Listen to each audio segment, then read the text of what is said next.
Saudara Presiden Prabowo Subianto optimistis pada kinerja pengendalian inflasi yang hingga saat ini bisa ditekan di bawah 3%.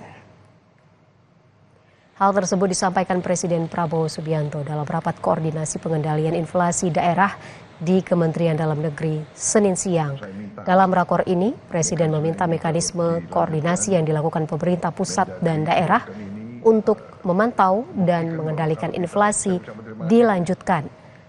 Presiden menegaskan swasembada pangan dan energi jadi kunci pengendalian inflasi.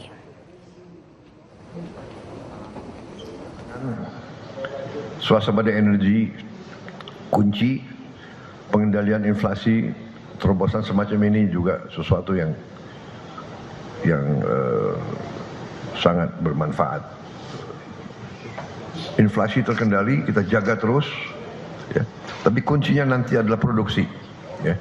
Saya optimis, jadi kita buktikan bahwa kalau kita tanggap dan kita mendekati masalah dengan tanggung jawab, saya kira kita bisa atasi.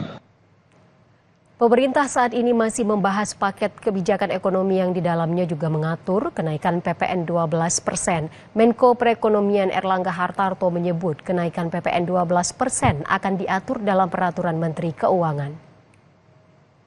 Hal itu diungkapkan Erlangga Hartarto usai rapat koordinasi dengan Prabowo Subianto yang berlangsung hingga Senin malam. Menurut Erlangga, kategorisasi barang-barang mewah yang akan dikenakan PPN 12% bakal dibahas pemerintah hari ini. Pembahasan ini akan dilakukan bersamaan juga dengan pembahasan pembagian daftar isian penyelenggaraan anggaran atau DIPA.